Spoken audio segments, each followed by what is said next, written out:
The sound of ancient stones creaking in the darkness, wind whistling through narrow corridors, a flash of movement at the corner of my eye that disappears when I turn my head.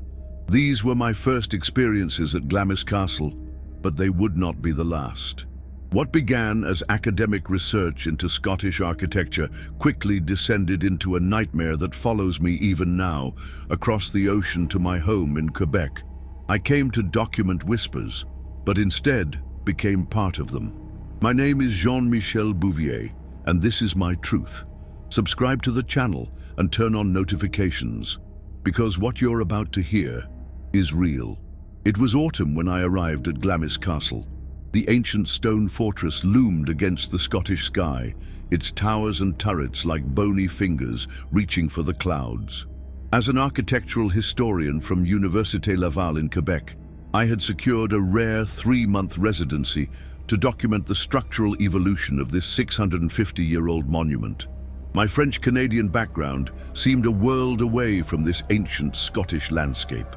The Bowes-Lyon family had granted me unprecedented access, rooms typically closed to tourists, permission to photograph restricted areas, even night access to document how moonlight played on the castle's ancient stones.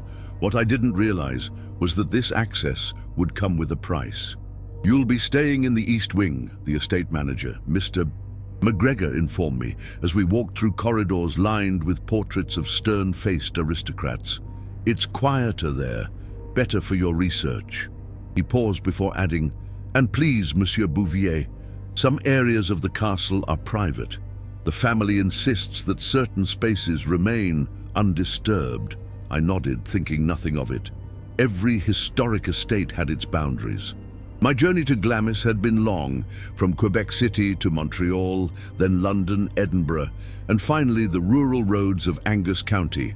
The Scottish countryside had enchanted me with its rolling hills and ancient stone walls, so different from the vast wilderness of my Canadian home. As we had driven the final stretch toward the castle, I'd felt a curious weightiness in the air, as if the landscape itself was holding its breath. My room was spacious but ancient, a 4-poster bed with heavy velvet curtains, oak furnishings polished to a satin gleam, and windows that overlooked the misty gardens. That first night, I slept dreamlessly, exhausted from travel. The following days established my routine, mornings spent photographing the exterior architecture, afternoons in the archives reviewing historical renovations, evenings exploring interior spaces.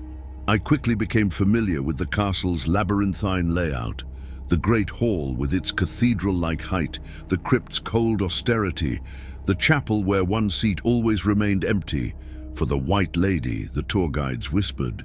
It was during my second week, while measuring the thickness of a wall in the Queen Mother's former sitting room, that I first heard it.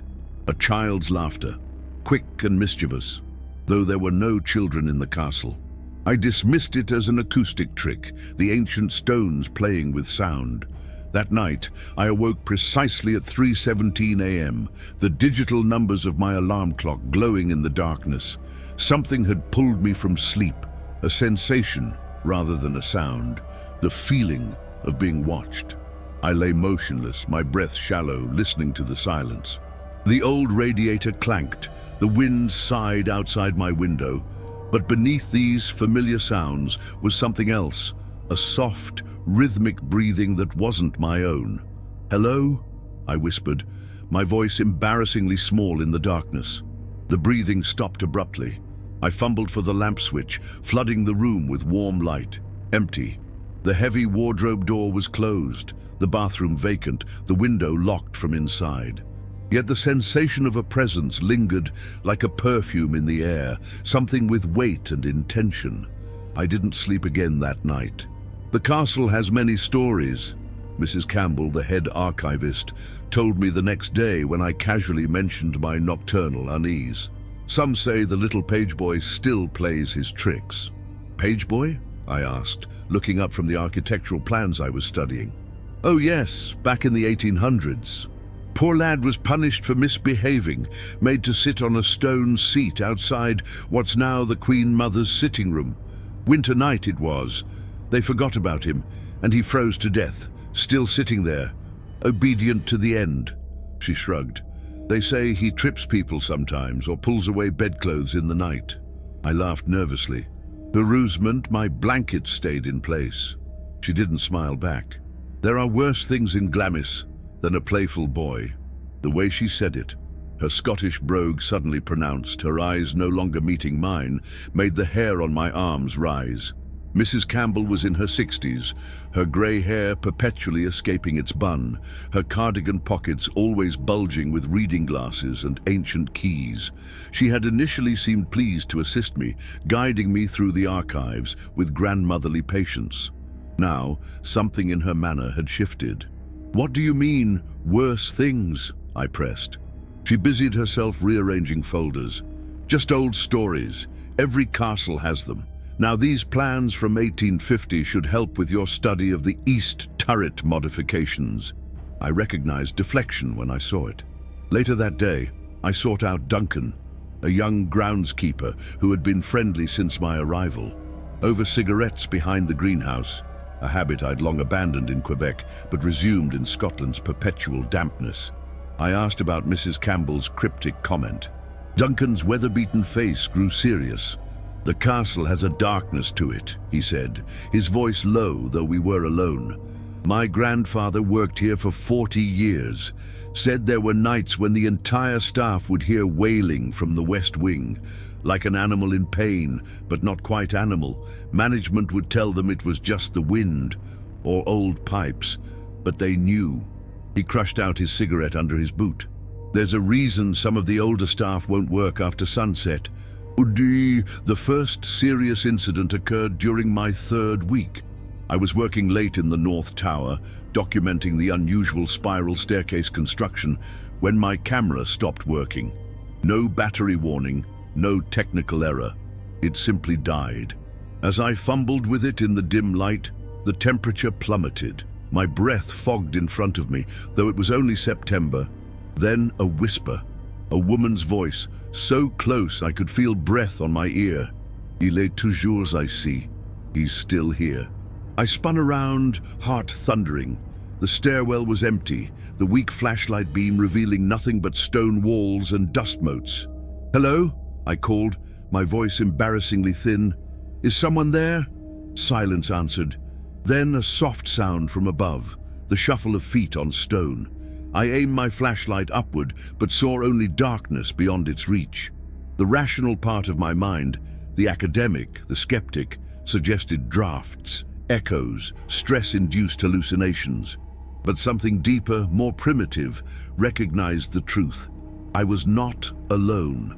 I forced myself to continue climbing, each step an effort against the instinct to flee.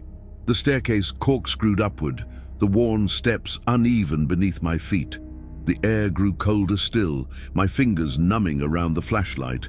At the top landing, a heavy wooden door stood ajar. Beyond it lay a circular room, empty save for a single wooden chair facing the window. Outside, the Scottish landscape was silver-washed by moonlight, the garden's geometric patterns of shadow below. I took a single step into the room, then froze as the door slammed shut behind me. The sound echoed like a gunshot in the confined space. I whirled, lunging for the handle, but it wouldn't turn. Trapped. My flashlight flickered, dimmed, then died. Completely. Darkness enveloped me, broken only by the faint moonlight through the window. And in that near darkness, the empty chair creaked, as if someone had just sat down. I didn't tell anyone about the whisper. Who would believe me? Instead, I buried myself in research, discovering that the North Tower had been extensively modified in the 17th century. Several original rooms appeared to have been walled off during renovations. Glamis is famous for its secrets, McGregor mentioned over tea when I inquired about the architectural discrepancies. The Earls passed them down, father to son on their 21st birthday. Only 3 living people ever knew, the Earl, his heir after coming of age, and the Factor. "What kind of secrets?" I asked. His weathered face tightened. "The kind best left buried, Professor." That night, I dreamed of a windowless room where something moved in darkness. I awoke gasping, sheets twisted around my legs like restraints, the scent of lilies rotting in my nostrils. The dream lingered like an aftertaste. In it, I had been both observer and participant, watching a figure pace in darkness while simultaneously feeling stone beneath my own feet, tasting damp air, sensing walls pressing in. The most disturbing part was the otherness I'd felt, as if my body wasn't quite right, my proportions wrong, my thoughts scattered and strange. Over breakfast in the staff dining room, I noticed McGregor watching me, his eyes calculating. The night porter, an elderly man named Ferguson, avoided my gaze entirely, though we usually exchanged pleasantries. "You were in the North Tower past midnight," Ferguson finally said, voice barely above a whisper as he refilled my coffee. "Yes, my research. That tower has a history," he interrupted. "A maid hanged herself there in 1882 after she saw something she shouldn't have." "What did she see?" Ferguson glanced toward McGregor, who had become engrossed in his newspaper. "Ask about the towel test," he murmured, then shuffled away, leaving me with my cooling coffee and a growing sense of disquiet. Later, in the village pub, I found old newspaper archives tucked in a back room. There, yellowed clippings confirmed Ferguson's story. A 19-year-old maid named Eileen had indeed been found hanging in the North Tower, though the official record called it an unfortunate accident. A small paragraph mentioned she had been in a state of nervous agitation for days prior, claiming to have seen the monster while cleaning the West Wing. I confess I began to obsess over the architectural anomalies. The measurements didn't add up, spaces unaccounted for, walls too thick even for medieval construction. Glamis was hiding something behind its stones. In the castle archives, I found an account from the 1800s describing how guests once hung towels from every window to prove the existence of secret rooms. When viewed from outside, windows appeared with no towels, windows that could not be accessed from within the castle. I took to pacing corridors late at night, tapping walls, measuring and remeasuring. The staff noticed. Whispers followed me. The Canadian professor was becoming eccentric, they said. The castle was affecting me. Perhaps they were right. I began to feel watched constantly. My camera captured strange light anomalies. Digital recordings picked up noises, faint crying, whispered conversations in archaic Scots dialect I couldn't understand. And once, horribly, what sounded like fingernails scraping against stone. My academic objectivity was eroding. I found myself jumping at shadows, avoiding certain corridors, sleeping with lights on. Twice I woke to find my laptop open, though I'd closed it before sleeping. The second time, a single document was open, a floor plan I'd been creating, mapping the castle's architectural inconsistencies. A question had been typed at the bottom: "Pourquoi cherchez-vous?" Why are you searching? I told myself it was sleep typing, stress, or perhaps a practical joke from the cleaning staff. But the use of French, my native language, unnerved me. Few at Glamis knew I sometimes thought and wrote in French rather than English. During dinner in the Great Hall, I watched the other researchers and staff, wondering who might have accessed my computer. Across the table, Mrs. Campbell seemed to be avoiding my gaze. McGregor, at the head of the table, maintained his usual stern countenance. The young interns who helped catalogue the estate's artifacts were engaged in their own conversations. Only Duncan, entering late and taking a seat at the far end, seemed to notice my scrutiny. He raised his glass slightly, a gesture that might have been a toast or a warning. After dinner, he found me in the library. "You're looking in the wrong places," he said without preamble. "For what?" "For whatever's keeping you up at night." He slid a tarnished skeleton key across the table. "East Library, third bookcase, behind Scottish Architectural Digest, 1887. There's a journal. Return it before dawn." "You've heard of the monster of Glamis?" Mrs. Campbell asked me one rainy afternoon, her voice casual as she handed me a volume of castle records. "The monster?" I repeated. "Thomas Bowes Lyon, firstborn son of the 11th Earl. Born deformed in 1821, declared dead the same day." She adjusted her glasses. Except many believe he didn't die, that they kept him hidden away, sealed in rooms where no one could see his condition. I felt cold despite the fire crackling in the archive room hearth. What kind of deformity? Records don't say. Some accounts called him a human toad. Others said he was hardly human at all. She leaned closer. They say his rooms were bricked up after his death in the 1920s. 100 years imprisoned in his own home. The journal Duncan had directed me to provided more disturbing details. Written by a housemaid in the 1890s, it described furtive nighttime movements, select staff delivering food to a secured wing, strange noises echoing through the walls, and the Earl's insistence on absolute secrecy. Most disturbing was an entry from November 1892. Heard it again last night. Not animal, not quite human. A wailing that raises the hair on your neck. Mary says it's been here since before she started 30 years ago. Says there's more than one now. A breeding of monsters. The final pages had been torn out, the last complete entry describing how the maid had discovered a hidden passage behind the pantry that seemed to lead toward the west wing.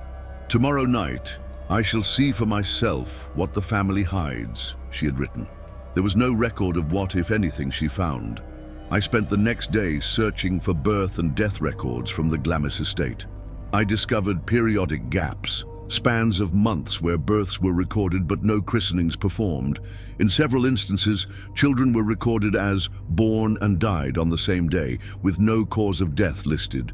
The most recent such entry was from 1954. A boy, unnamed in the record, born to Lady Margaret Bowes-Lyon during a winter storm. The terse notation, born imperfect, died same day. But the burial records showed no funeral, no cemetery plot, no marker for a child that year. I should have left then. Called my university, claimed illness, fled back to Quebec. Instead, I became determined to find the sealed chamber. My research became secondary to this new obsession. The breakthrough came unexpectedly. In the estate's account books from 1821, I found records of materials purchased, unusual quantities of soundproofing materials, specialized locks, reinforced door hinges. Then, more damning, regular payments to a private nurse from Edinburgh who resided at the castle for over 40 years, sworn to secrecy. One night, armed with detailed castle plans and a powerful flashlight, I stepped out after midnight. The corridors were different at night, longer, the shadows deeper, portraits seeming to turn their eyes as I passed. I calculated the most likely location for hidden rooms, the west wing, where walls measured nearly 6 feet thick in places, too thick even for medieval defensive architecture. My footsteps echoed on the flagstone floors, despite my attempt at stealth. The castle seemed to watch my progress, holding its breath. I passed the chapel, where moonlight spilled through stained glass, casting jewel-toned patterns on the stone floor. The empty seat, the one supposedly reserved for the White Lady, seemed to glow faintly in the darkness. As I turned toward the west corridor, a figure stepped out from the shadows, a woman in a long dress, her face pallid in the gloom. My heart stuttered, then resumed at double speed as I recognized Mrs. Campbell, a shawl wrapped around her nightgown. "You won't find what you're looking for," she said softly.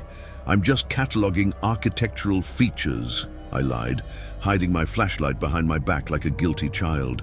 Jean-Michel. It was the first time she'd used my first name. There are some doors that should remain closed, some truths too heavy to carry. "Is someone being kept here against their will?" I asked directly. "A person with deformities hidden away?" She shook her head slowly. "Not as you imagine. The truth is, stranger." "Then tell me." "I can't." Her face was lined with genuine regret. "I've signed documents, my position, my pension. But more than that, some knowledge is dangerous. For those who possess it, and for those whom it concerns." She reached out, her thin fingers cold against my wrist. "Go home, Jean-Michel, before you find what you seek." The temperature dropped as I approached the west corridor. My flashlight flickered but held. The silence felt physical, pressing against my eardrums. I ran my hands along the oak paneling, searching for irregularities. Near a massive fireplace, my fingers detected a slight seam in the woodwork. Heart racing, I pressed, twisted, searched for a mechanism. Nothing yielded. Then I heard it, a sound like labored breathing from within the wall, rhythmic, wet, struggling. "Hello," I whispered, pressing my ear to the panel. "Is someone there?" The breathing stopped. A terrible silence followed, then a thump against the wall, so violent I jumped back. Another thump, another. Something was trying to get out. I ran, dignity forgotten, back to my room where I huddled sleepless until dawn, telling myself it was just the old building settling, just my imagination fueled by legends and lack of sleep. But I knew better. The thumping had been deliberate, a response to my voice. Someone, or something, was imprisoned within those walls, conscious enough to recognize human presence.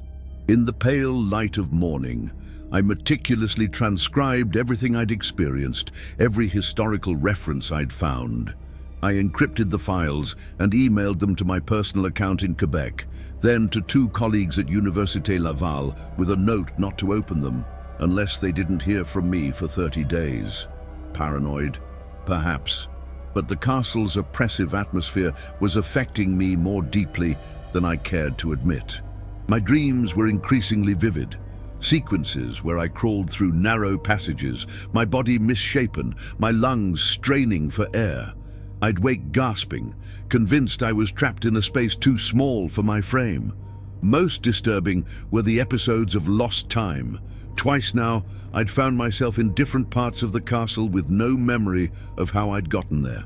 Once standing before a specific portrait in the long gallery, a severe-looking man from the 1800s whose nameplate had been removed. The second time in the chapel, seated in the chair supposedly reserved for the ghostly white lady, with no recollection of having entered the room. Subscribe to the channel and turn on notifications, because what you're about to hear is real. The next morning, I found McGregor waiting outside my room, his expression grave. "You were in the West Wing last night," he said. Not a question. "I was documenting architectural features," I lied. "That area is restricted. I warned you." His Scottish brogue thickened with anger. "Your research privileges are reduced. No more nighttime access. No more West Wing." I should have apologized, should have agreed. Instead, I asked, "What are you hiding in those walls, Mr. McGregor?" His face paled. "Nothing is hidden. The castle has stood for centuries. Walls shift, settle. What you think you heard?" "I didn't say I heard anything," I interrupted. We stared at each other, the truth hanging unspoken between us. "Be careful, Professor Bouvier," he finally said. "Curiosity has consequences at Glamis." His words carried the weight of genuine warning rather than mere threat. For a moment, his stern facade cracked, revealing something like concern. Then his professional mask slipped back into place. "The Earl arrives tomorrow," he continued, his tone businesslike again. "He rarely visits, but when he does, he expects the castle to run smoothly. Keep to your assigned areas. Complete your research without further explorations." After he left, I checked my camera equipment. All batteries were dead, though I'd charged them the night before. My digital audio recorder was similarly drained. Even my laptop, plugged into a power outlet, showed a red battery warning. More concerning was what I found when reviewing the limited footage I'd managed to capture in the West Corridor. Just before the camera died, a single frame showed what appeared to be a face peering through the wooden paneling. Eyes wide, features distorted as if pressed against a narrow opening in the wall. The image was blurry, possibly a visual artifact or trick of light and shadow, but those eyes, intelligent, desperate, seemed to stare directly into the lens. That afternoon, I ventured into the village, seeking distance from the castle's oppressive atmosphere. At a small cafe, I connected to the public Wi-Fi, updating my online research journal with carefully worded observations about architectural anomalies, careful to frame everything in academic language rather than speculations about hidden occupants. As I worked, an elderly man at the next table kept glancing my way. Eventually, he approached, introducing himself as James Ferguson, retired history teacher. "You're the Canadian scholar staying at Glamis," he said. Not a question. When I acknowledged this, he sat without invitation. My grandmother was in service there, lady's maid in the 1920s. She wouldn't speak of it even decades later, but sometimes, after a sherry or two, she'd mention the family burden.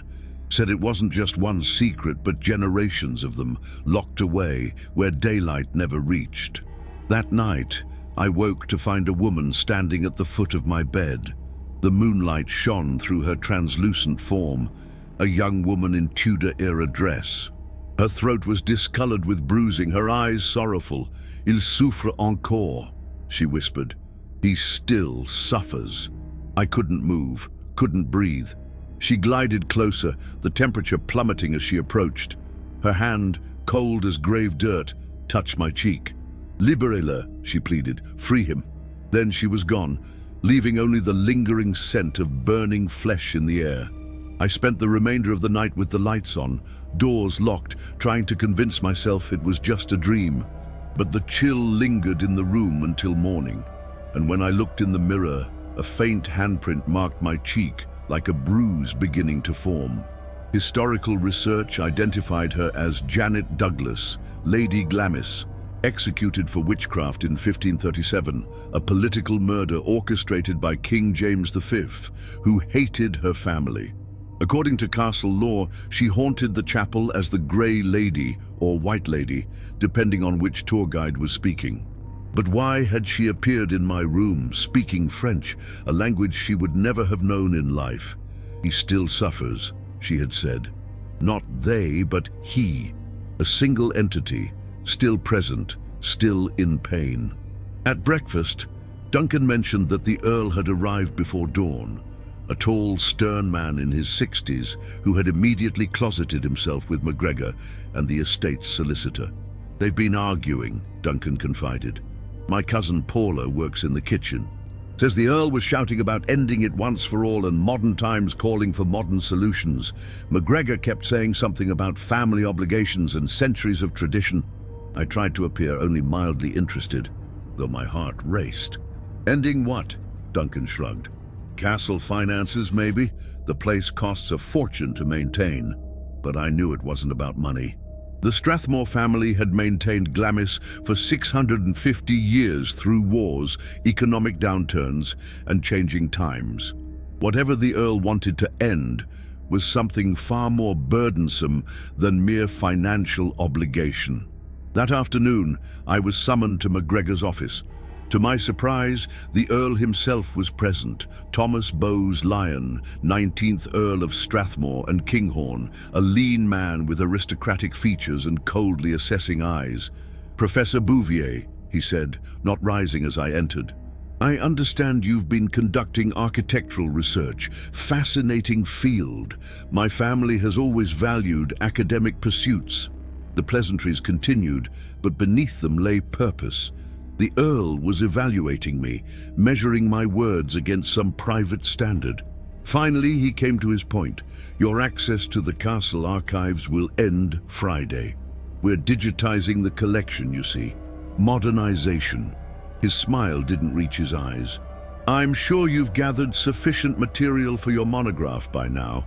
It was a dismissal, thinly veiled. My residency was being terminated 2 weeks early. I requested access to records concerning Thomas Bowes-Lyon the next day.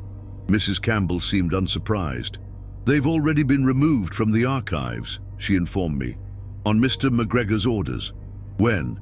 "This morning, early." She studied me over her glasses. "You look terrible, Professor. Perhaps you should rest."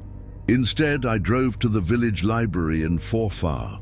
There, in local newspaper archives, I found scattered references to the Glamis secret. Most were speculative nonsense, but a 1925 article quoted a castle maid who claimed to have glimpsed the creature being moved between rooms one night, more monster than man, she said, before being dismissed from service the following day. The same article mentioned sounds coming from the Western Tower, inhuman moaning that staff were instructed to ignore. The librarian, a soft-spoken woman named Mary, noticed my research focus. After ensuring no other patrons were nearby, she whispered, "My great-aunt worked at Glamis in the 1930s, said there was a special wing where only certain staff were allowed. They brought food 3 times daily to rooms no one ever saw inside. She once glimpsed a physician arriving in the night with unusual medical equipment. The next day, all staff were given a week's holiday, sent away while something happened in the castle." "What sort of medical equipment?" I asked. She didn't know the proper terms, said it looked like something for delivering babies. A chill ran through me as I connected this to the estate's birth records, the periodic notations of children born and died the same day, yet with no funeral records.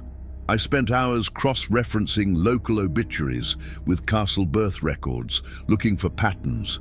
What emerged was disturbing. Every generation of the Bowes-Lyon family seemed to have at least one child who officially died at birth, with no further documentation. In several cases, additional staff were hired shortly after these supposed deaths. Nurses with specialized training, described in payroll records as private caretakers. Most tellingly, in 1883, an Edinburgh physician named Dr. Malcolm Fraser had written a coded diary entry about treating the Glamis situation, describing a condition that manifests every 3rd generation approximately and requires greatest discretion as the family's standing would be irreparably damaged if known. As I drove back to the castle, my mind raced. Not just one monster, but a recurring condition, something genetic that appeared periodically in the family line. Something they had chosen to hide away rather than acknowledge publicly, generation after generation. I knew I was being watched now. McGregor had assigned a groundskeeper to assist me, a burly, silent man who followed at a distance. My room had been searched, papers rearranged, my laptop moved from where I'd left it. The castle seemed to close in around me. Doors that should have been unlocked were secured. Staff who had been friendly became distant, avoiding eye contact. At night, the whispers increased. Multiple voices now, sometimes arguing in frantic tones outside my door, though when I looked, the corridor was empty. The child's laughter became a regular occurrence, often followed by the sound of running footsteps that stopped abruptly at solid walls. I began recording everything on my phone, temperatures, sounds, my own observations. When I played back the recordings, I discovered voices I hadn't heard at the time. A woman weeping, a man's angry muttering, and beneath it all, a constant scratching sound. My research had effectively ended. I was going through the motions while focusing on the greater mystery. I spent hours in my room, compiling everything I'd learned about the monster of Glamis and the family's secret. The pattern was unmistakable, a genetic condition that periodically appeared, something the family considered too shameful to acknowledge publicly. Instead, they created hidden spaces within the castle, sealed chambers where these unfortunate family members lived out their lives hidden from the world. The ethics of such an arrangement were abhorrent by modern standards. Yet it had apparently continued into recent times. The 1954 birth record I'd found suggested there might be a living person, now in their 70s, imprisoned within the castle walls. I needed proof, something concrete I could take to authorities. My academic reputation wouldn't survive accusations this serious without evidence. During dinner that evening, I observed the Earl in conversation with McGregor. Their voices were low, but their body language suggested disagreement. The Earl repeatedly jabbed his finger toward the West Wing, while McGregor shook his head firmly.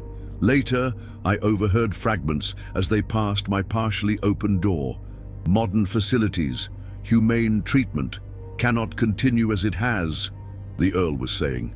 Your grandfather tried the same in the 60s, McGregor replied. You know what happened. The family traditions exist for a reason. Their voices faded as they moved down the corridor, but one phrase lingered. After 70 years, It deserves release. It, not they, it. I couldn't sleep. Exhaustion made the boundary between reality and imagination blur. I began to see shapes moving in my peripheral vision, darting figures that vanished when I turned, faces peering around corners. In my feverish research, I discovered that Glamis had housed a secret Catholic chapel during the Reformation, when practiced Catholicism was forbidden. The chapel's location had been lost to history. But what if it hadn't been lost?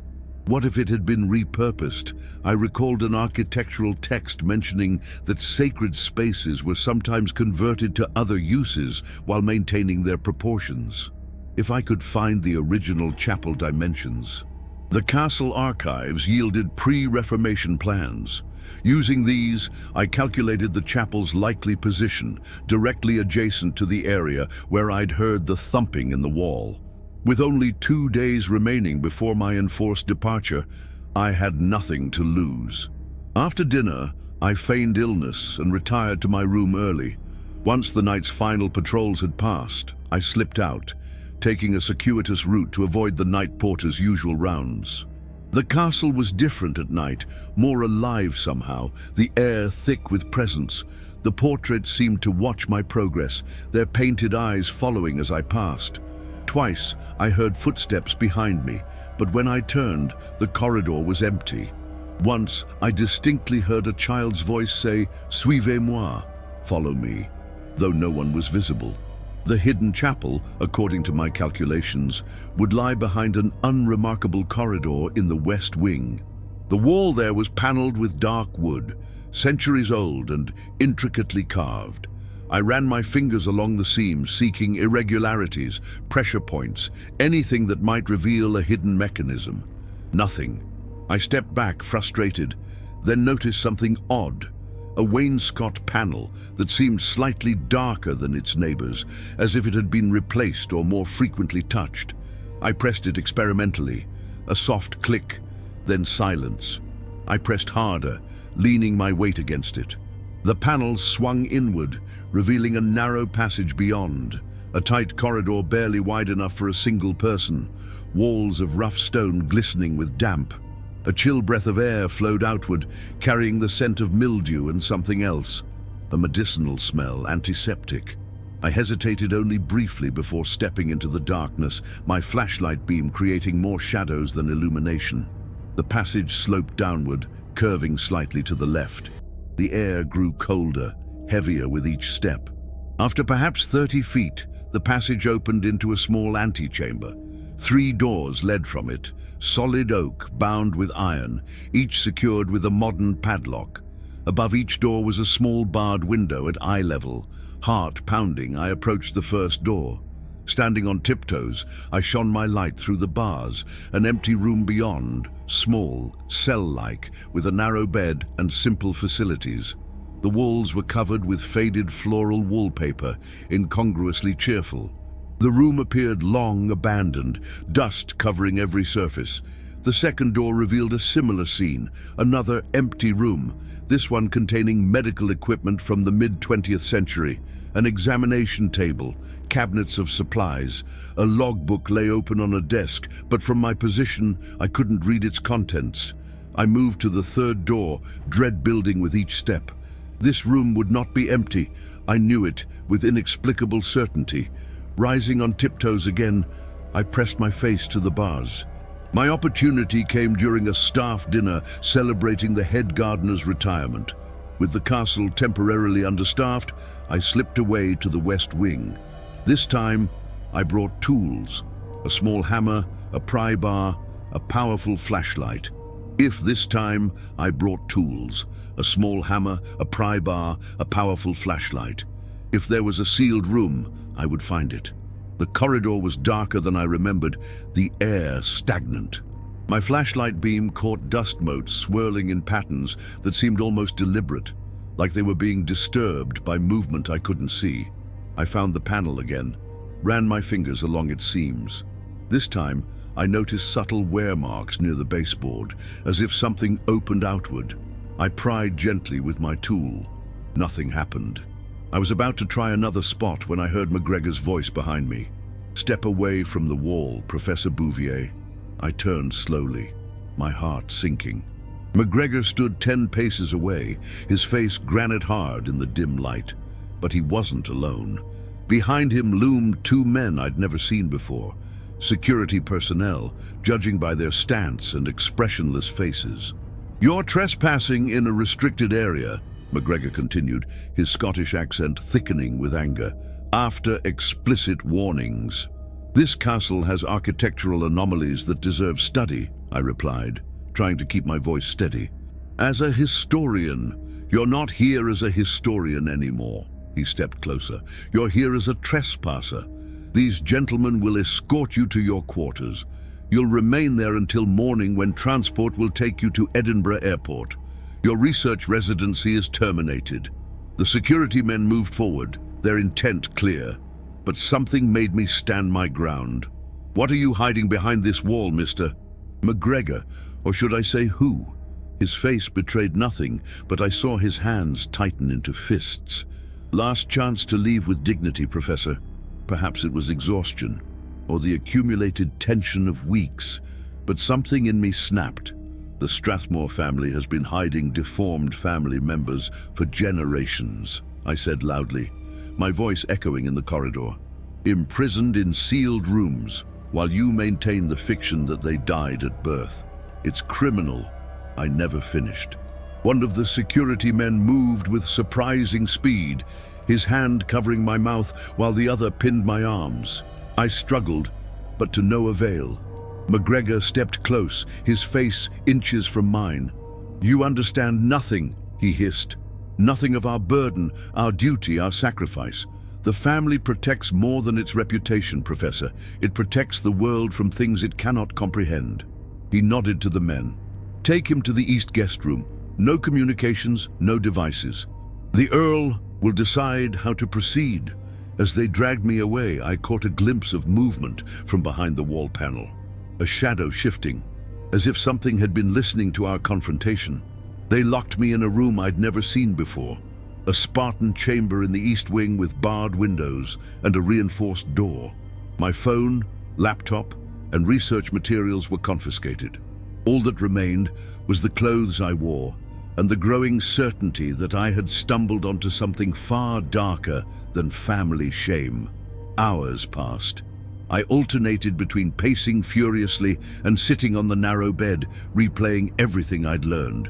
The monster of Glamis wasn't just a Victorian legend or a single unfortunate child.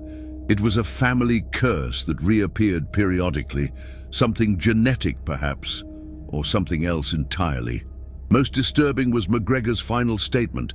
"The family protects more than its reputation. It protects the world from things it cannot comprehend." What did that mean? What condition could possibly warrant such extreme measures continuing into the modern age? Near midnight, the lock turned. I tensed, expecting security again. Instead, to my surprise, Mrs. Campbell entered, her face lined with worry. She carried a tray with tea and sandwiches. "I convinced them you needed sustenance," she said quietly, setting the tray down. "They're deciding what to do with you." "What options are they considering?" I asked, my mouth suddenly dry. She avoided my eyes. "The Earl wants to release you with non-disclosure agreements. McGregor thinks that's too risky." She hesitated. "There are places in Scotland where people go missing, Professor. Remote places where searches find nothing." A chill ran through me. "You're saying they would—" "I'm saying nothing." She cut me off sharply. "I'm delivering food to a guest who took a nasty fall while exploring restricted areas. A guest who will be leaving tomorrow with unfortunate gaps in his memory about his final days at Glamis." Her meaning was clear. "Why are you warning me?" Her weathered hands twisted together. "Because I've served this family for 40 years, kept their secrets, believed in their burden." She looked up finally, her eyes clouded. "But things have changed. The current Earl wants reforms, humanity over tradition. McGregor and the old guard resist." "What exactly are they hiding, Mrs. Campbell?" She moved to the door, checking the corridor before continuing in a whisper. "Not what, but who." And not one but many across generations. A bloodline condition that produces differences. In the Middle Ages, they'd have been called changelings. Later, monsters or demons. She swallowed hard. Now we know more about genetic disorders, developmental conditions, but the Straymores situation is unique. Physically deformed children, I pressed. More complex. Physical manifestations, yes, but also capacities. Abilities that defy explanation. Things that would have led to witch trials centuries ago and government experimentation today. She straightened suddenly. I've said too much. Eat your food. Whatever happens tomorrow, you saw nothing, heard nothing, suspected nothing during your stay. As she reached for the door, I asked one final question. Who whispers in French? I heard a woman's voice say, "He is still here," in my language. Mrs. Campbell froze, her hand on the doorknob. "The Grey Lady speaks to those who can help," she said finally. She was burned for supposedly hiding a monstrous child, her own nephew, born with the family condition. She's been trying to free them ever since. And what happened next occurred in fragmented images, like scenes glimpsed through a shattered window. I remember the door opening again, hours later. Not Mrs. Campbell this time, but Duncan, his face tense with urgency. "The West is unwatched now," he whispered. "McGregor and the Earl are arguing in the library. The guards are changing shifts. If you want answers, this is your only chance." I remember moving through darkened corridors, Duncan leading with practiced stealth. "My grandfather worked here 40 years, he explained in hushed tones, showed me all the servants' passages. Some the family doesn't even know exist anymore. I remember the hidden doorway opening again, not the panel I'd found earlier, but another entrance, a narrow door disguised as part of the library shelving. Beyond it, stone steps descending into darkness. "I can't go further," Duncan said, handing me a flashlight. "Family tradition says none but blood relatives or chosen caretakers can enter without invitation. Bad things happen otherwise." "Why are you helping me?" I asked. His face was grim in the dim light. "Because the Earl is right. Things need to change. What my grandfather saw broke him, gave him nightmares until he died, but he believed it was necessary, the family's sacred duty. I'm not so sure." I descended alone, the steps worn from centuries of furtive footsteps. The air grew colder, damper, with that same medicinal smell I detected earlier. The passage opened into what appeared to be an ancient chapel, converted to other purposes. Medical equipment alongside medieval stonework, modern lighting illuminating carved religious symbols. 3 doors led from the chapel-turned medical facility.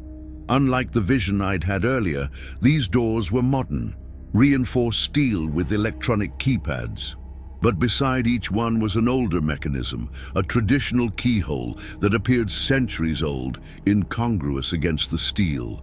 A noise from behind the middle door made me freeze, a shuffling sound followed by a soft tapping, 3 quick taps, then 3 slow, then 3 quick again. Morse code, SOS. Heart pounding, I approached the door.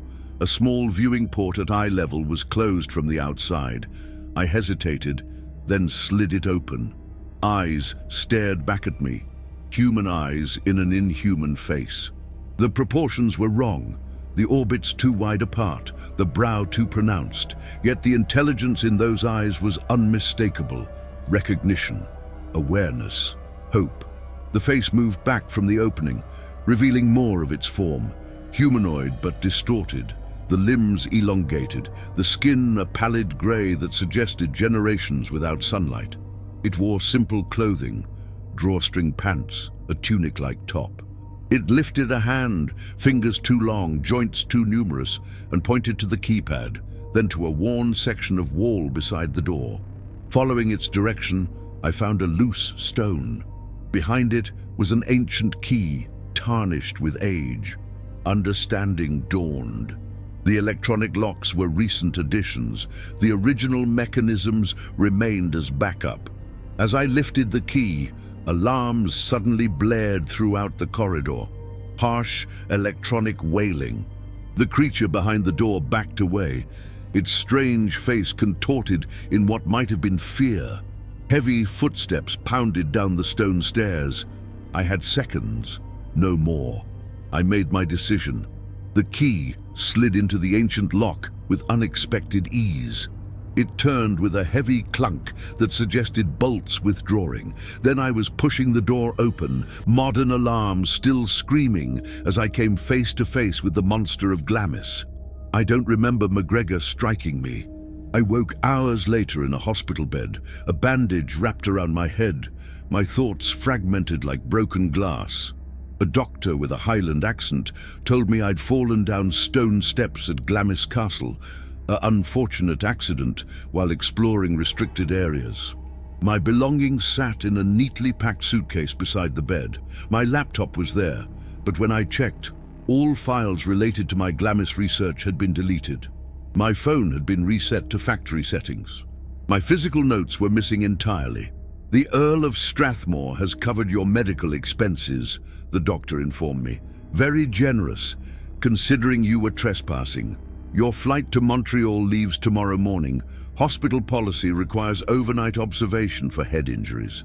I tried to explain what had really happened, but the words wouldn't come. My thoughts slippery, disconnected. Concussion, they said. Memory confusion was normal. Rest would help. That night, alone in the darkened hospital room, I became aware of a presence. Opening my eyes, I found a tall figure standing at the foot of my bed. Not a doctor or nurse, but a man in elegant clothing from another century. His features were aristocratic, refined, but there was something subtly wrong about them. Proportions slightly off, eyes set too wide, fingers too long where they rested on the bed rail. "You freed him," the figure said, his voice like stones grinding together. "After 70 years. I tried to speak, but my tongue felt swollen, unresponsive. "The family obligation has always been protection," the figure continued. "Not imprisonment, but guardianship. The world fears what it cannot understand, destroys what it fears. We protected our own while protecting others from knowledge they weren't ready to accept." He moved closer, and I saw his skin had a grayish cast, like the creature in the hidden room. "Every third generation, the bloodline reasserts itself.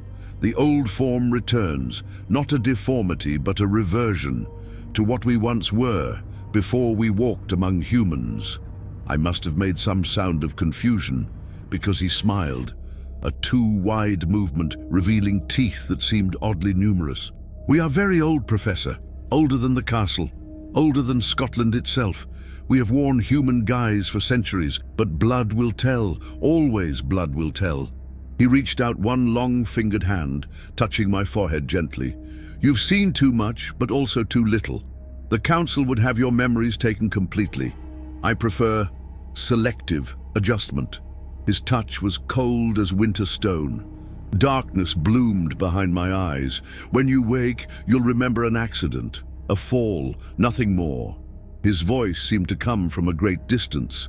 "But something will remain. Dreams, perhaps, intuitions, enough that you'll know to stay away from us." As consciousness faded, I heard him add, "The one you freed has gone home, to the hills where we dwelled before taking human form, free after generations. The Earl's wish, against tradition. Whether wisdom or folly, time will tell." I left Scotland the next day, my research incomplete, my memories fragmented. The university accepted my report of a fall and premature departure. Colleagues noted I seemed distracted, withdrawn, jumping at shadows. Dreams plagued me, ancient stone corridors, eyes watching from darkness, whispered conversations in languages that had no names. I would wake gasping, sheets soaked with sweat, the sensation of cold fingers lingering on my forehead. In my apartment in Quebec City, I found myself drawing compulsively. Sketches of elongated figures with too wide eyes, architectural diagrams of hidden rooms, maps of tunnel systems that couldn't possibly exist. I covered my walls with these drawings, then tore them down in moments of clarity, only to begin again the next day. I took medical leave from the university. Doctors diagnosed post-concussion syndrome, prescribed rest and therapy. Nothing helped. The dreams continued, and now hallucinations joined them. Glimpses of grey-skinned figures watching from crowds, whispered French in empty rooms. Tout c'est maintenant. You know now. 3 months after my return, a package arrived from Scotland. No return address, no note. Inside was a small wooden box carved with intricate Celtic patterns.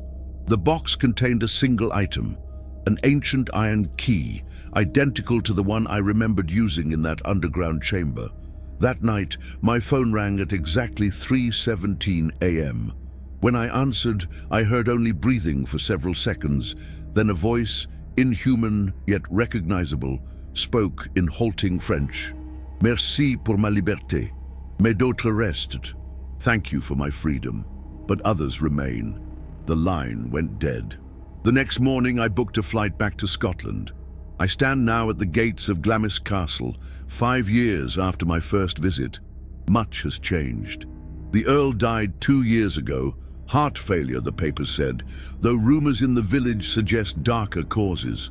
MacGregor retired, his replacement a progressive-minded woman with no connection to the old traditions. The castle has been fully open to tourism, even the West Wing, which has been renovated into luxury accommodations.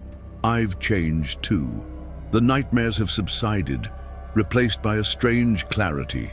The gaps in my memory have filled with knowledge that seems to bubble up from some hidden reservoir, understanding of ancient bloodlines that intertwined with humanity but remained fundamentally other, of creatures that walked Scottish hills before humans built their first stone circle, who gradually assumed human form through intermarriage, but whose original nature reasserted periodically. The Strathmore family hadn't been hiding monsters. They had been hiding their own true nature, one that periodically emerged in its original form. As I approach the castle entrance, a tour group exits. Elderly Americans taking photos, a Japanese family consulting guidebooks. Normal tourists visiting a historic site, unaware of what lies beneath the polished presentation. A guide greets me, young, cheerful, clearly new to the role. I ask about architectural tours. We have a special academic tour on Thursdays, she tells me brightly, focuses on the structural evolution of the castle, hidden passages, that sort of thing. Very popular with historians. And the West Wing? I ask casually. I heard it was recently renovated. Her smile doesn't waver. Completely transformed. Lovely suites now. The Earl, the new one I mean, decided it was wasteful to keep it closed off. Had some structural engineers remove several internal walls that served no purpose. Found some fascinating old chambers during the renovation, medieval storage rooms that had been sealed up for centuries. Just storage rooms, I press.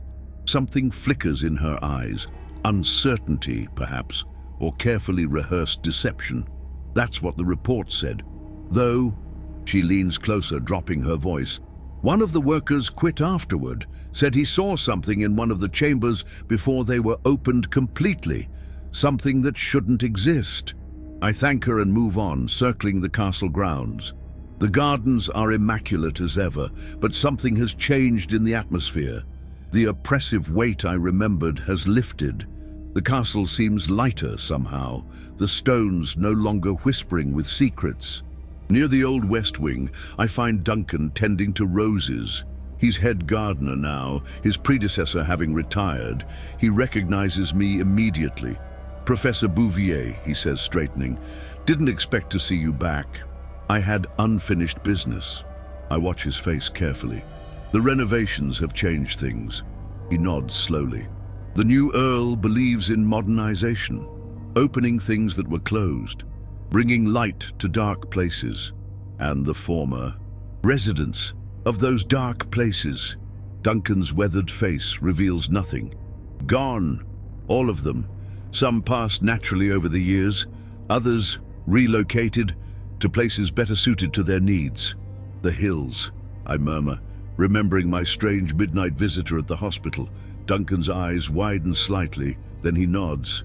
The Northern Hills, yes, where they originally came from, according to family legend. A tour group approaches, and Duncan returns to his gardening. But as I turn to leave, he adds quietly, "If you're interested in hill folklore, Professor, visit the village pub. Ask for Malcolm. He leads hiking tours in the Highlands, areas most tourists never see." That night, I find Malcolm, an elderly man with knowing eyes and a lilting Highland accent. Over whiskey, he tells me of places in the remote hills where hikers report strange encounters. Figures glimpsed at twilight, moving with inhuman grace. Ancient cairns that seem randomly placed until one maps them from above, revealing patterns that match no known human language. The Old Ones, he calls them, in a voice heavy with respect and fear. They were here before us, retreated to the hills when humans came. Some say they interbred with certain families, aristocrats mostly, who wanted to strengthen bloodlines. The Strathmores, I ask. He eyes me sharply. Among others. The traits emerge every few generations. Physical changes mostly, but also abilities, ways of knowing that humans have forgotten. He drains his whiskey. The old families managed these emergencies differently. Some destroyed the children born with obvious traits. Others hid them away. The kindest sent them back to the hills to live among their kind. And now? Malcolm shrugs. Times change. The old fears fade. The current Lady Strathmore, the Earl's daughter who inherited, she believes in rehabilitation rather than imprisonment. Those born with the old traits are sent north as soon as they're identified. Better for all concerned. Later, in my hotel room, I unpack the ancient key I brought from Quebec.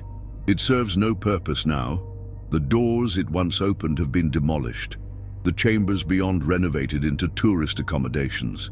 Yet, I can't bring myself to discard it. As I place it on the bedside table, my phone chimes with a text message from an unknown number.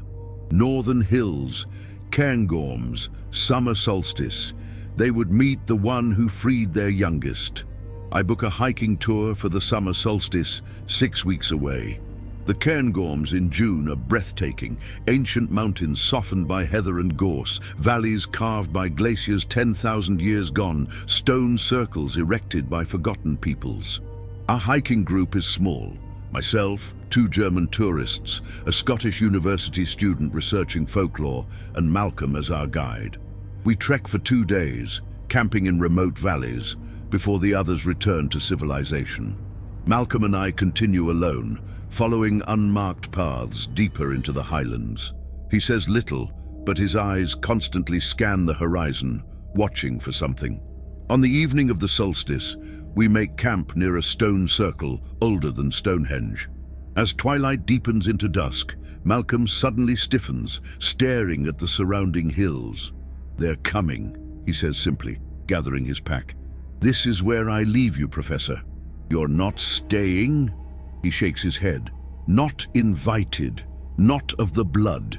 He hesitates, then adds, "They mean you no harm. You're marked as a friend. But don't photograph them. Don't try to follow when they leave.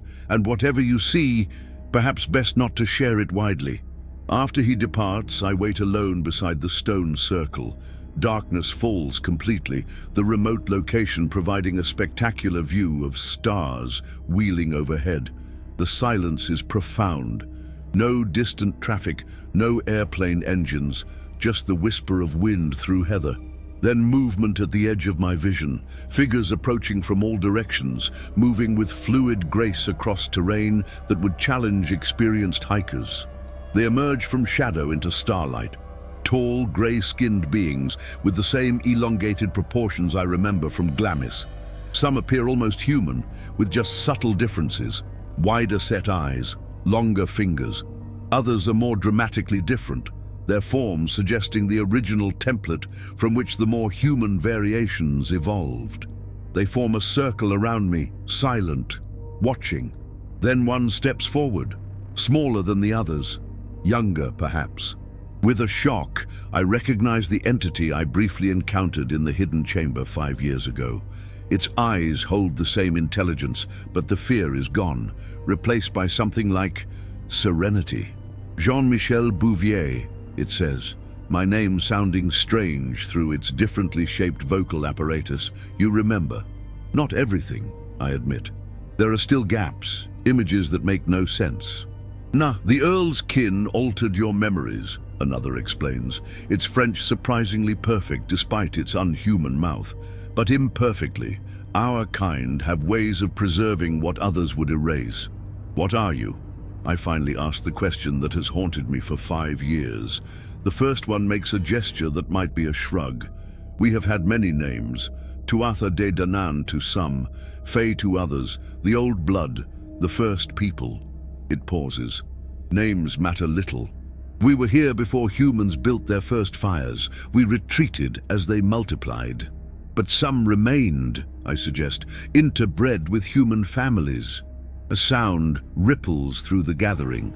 Perhaps laughter, perhaps something else. Some were curious about the newcomers, joined with them, created bloodlines that carry both heritages. The speaker gestures to itself. Every third or fourth generation, the older pattern reasserts strongly. In medieval times, such children were killed as changelings, later hidden away. At Glamis and other places, great houses with forgotten chambers, monasteries with sealed cells, always the burden passed from father to son, the knowledge, the duty, the shame. But now, the creature makes another gesture, encompassing the gathering around us. Now we reclaim our own. The new Earl, and now his daughter, believe in reunion rather than imprisonment. Those born with the old features are brought here, or to similar gatherings elsewhere. They live among their kind. I think of the hidden chambers at Glamis, generations of beings imprisoned in darkness, denied their heritage, treated as shameful secrets. It must have been horrific. It was survival, another voice interjects, deeper, older sounding. A taller figure moves forward, its features more dramatically unhuman. Humans fear difference. What humans fear, they destroy. Our distant cousins who bred with them believed concealment was necessary. And now, I ask again, now is a time of changing. Human science has advanced. Understanding grows, fear diminishes. The elder being studies me with ancient eyes. Why do you think you were permitted to discover us, to free our youngest, to remember even partially? I have no answer. Because the world is changing, it continues. The time of complete separation ends. There will be adjustments, revelations, carefully managed encounters. The younger one, the one I helped free, steps closer. You were chosen. A test, an academic with an open mind. Someone who would react with curiosity rather than fear. Chosen by whom? The Grey Lady, it says simply. She who was burned for protecting one of our kind. She watches at Glamis still, guiding those who can help toward understanding. The gathering continues for hours. They share knowledge that rewrites my understanding of human history. Civilizations where their kind lived openly among humans, bloodlines that carry their genetics subtly, abilities inherited through these connections. They speak of retreating as fear and persecution grew, of the great houses that protected their hybrid offspring at great cost. As dawn approaches, they prepare to depart. The younger one presents me with a gift, a small stone tablet carved with symbols I don't recognize. Our writing, it explains. The oldest human languages derived from it. Keep it, study it. When you understand it completely, you will find us again.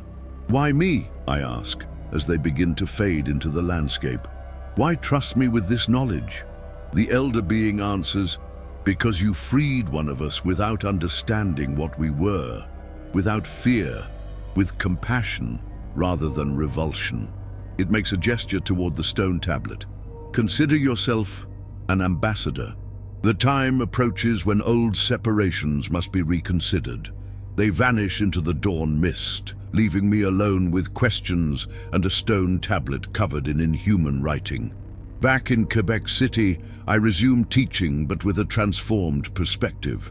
My architectural expertise now focuses on anomalous spaces in historic buildings, rooms with unusual proportions, walls of unexpected thickness, areas renovated repeatedly without clear purpose. I develop a reputation for identifying hidden chambers in ancient structures across Europe and North America. The tablet remains my private obsession. I spend evenings tracing its symbols, searching for patterns, connections to known ancient languages. Progress is slow but steady. Certain groupings begin to make sense. References to celestial cycles, seasonal changes, bloodlines. Dreams still come, but differently now. I see ancient gatherings where humans and the others mingled freely. Great stone circles where knowledge was exchanged, hybrid children learning to navigate both heritages. The dreams feel more like memories than fantasies. Whether my own or somehow transmitted, I cannot say. 3 years after the Cairngorms gathering, I receive an invitation to consult on a medieval castle in northern France. The owner, an elderly countess with secretive eyes, shows me a sealed wing unopened for centuries. Together we discover a hidden chamber behind a chapel wall. Inside, preserved with extraordinary care, we find artifacts that match the symbology on my tablet, proof that the beings I met weren't limited to Scotland, but had connections across Europe. My family has always known, the Countess confides over brandy. Every generation, one child is told, we maintained the sealed rooms, though their occupants departed centuries ago, keeping faith with old promises. How many families, I ask? How many bloodlines? She smiles enigmatically. More than you might imagine, Professor. The old blood runs thin now, but it runs still, in aristocratic lines certainly, but also in unexpected places. Sometimes it manifests subtly, unusual perceptions, inexplicable knowledge, affinity for forgotten tongues. I think of my own inexplicable connection to Glamis, my ability to hear the Grey Lady when others could not, my dreams that feel like memories of things I never experienced. Could I? I begin, then stop, the question too absurd to complete. The Countess studies me thoughtfully, perhaps very distantly. Many humans carry traces, a great-great-grandparent with the blood, diluted through generations, enough to create resonances, sensitivities. She sips her brandy. Why do you think you were chosen for Glamis? For this? Some can feel the connections, even when they don't understand them. Later that year, I publish a carefully worded academic paper on cultural memory and architectural concealment, discussing how certain architectural features preserve cultural knowledge through periods of upheaval and persecution. I avoid explicit references to what I know, but include subtle markers that those with similar knowledge would recognize. Responses come from unexpected places: a professor in Prague, a museum curator in Oslo, a restoration expert in Barcelona. Each correspondence contains veiled references, shared knowledge coded in academic language. A network forms, those who know or suspect or carry fragments of the truth about humanity's complicated heritage. On the winter solstice, 5 years after the Cairngorms gathering, I dream of Glamis Castle. In the dream, I walk its corridors freely, guided by the Grey Lady.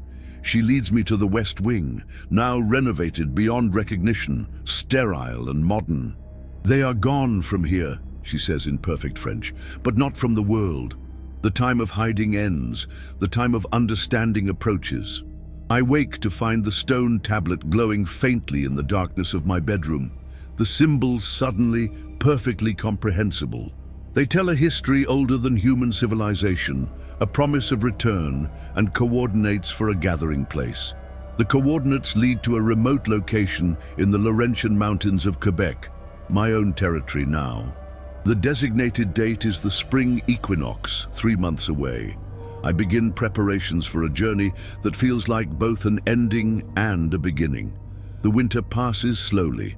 I take a sabbatical from teaching, citing research requirements for a new book. My colleagues note my preoccupation, but attribute it to academic intensity rather than its true cause. In my apartment, I've created a shrine of sorts, the tablet central among artifacts collected during my research, a fragment of stone from Glamis' West Wing, a pressed flower from the Cairngorms, soil samples from ancient sites across Europe where I've now confirmed the others once dwelled openly among humans. My dreams grow more vivid as the equinox approaches. I see gatherings where humans and the others exchange knowledge, hybrid children learning to navigate dual heritages, great stone structures erected as meeting places between the worlds. I wake with tears on my face, mourning a connection broken centuries ago by fear and misunderstanding. 2 weeks before the designated date, a package arrives from Scotland. Inside, wrapped in velvet, is a small silver key, ancient, intricately worked, with symbols matching those on my tablet. A note accompanies it, handwritten in elegant script. The last keys were traditionally held by the family and their factor. This one was held by the Grey Lady herself, hidden in the chapel all these centuries. She guided me to find it after you deciphered the tablet. It opened something at the gathering place, though what, I cannot say. With respect and friendship, Lady Strathmore. The current Lady Strathmore, the progressive daughter who inherited after her father's death. I hadn't realized she knew of me, of my connection to the family secret. The fact that she would send this key, presumably the last of its kind, suggests the depth of change occurring within the ancient families who had guarded their bloodline secrets for centuries. As the equinox draws near, I travel to a remote cabin in the Laurentians, near the coordinates indicated on the tablet. The wilderness here reminds me of the Scottish Highlands, ancient mountains softened by time, deep forests where silence has weight and presence, nights dark enough to reveal the full glory of stars. 3 days before the gathering, I'm collecting firewood when I sense a presence. Turning, I find a figure watching from the tree line, tall, grey-skinned, with the now familiar elongated proportions. Not one I recognize from Scotland, but unmistakably of the same kind. It nods acknowledgement, but doesn't approach, vanishing into the forest when I move toward it. A scout, perhaps, or an observer ensuring the chosen location remains secure. That night, I dream of the Grey Lady.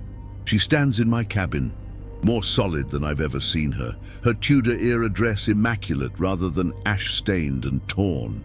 "You've carried the burden well," she says in French. "What burden?" I ask. "Knowledge, understanding, the weight of being between worlds." She approaches, her form semi-transparent in the dreamlight. "I chose well at Glamis. You freed not just one, but began the freeing of many. Why me?" The question that has haunted me for years. Her smile is sad. "Because you carry the blood, distantly. Because you could hear me when others could not. Because your heart responded to injustice with compassion rather than fear." She begins to fade, but before vanishing completely adds, "The key opens more than doors, Jean-Michel. It opens possibilities." I wake at dawn, the dream crystal clear in my memory, a sense of anticipation humming in my veins. The equinox dawns clear and cold, sunlight spilling across the Laurentian wilderness. I hike to the exact coordinates from the tablet, a small clearing surrounded by ancient pines, a natural stone formation at its center resembling a crude altar or table. I wait all day, my initial excitement gradually giving way to doubt.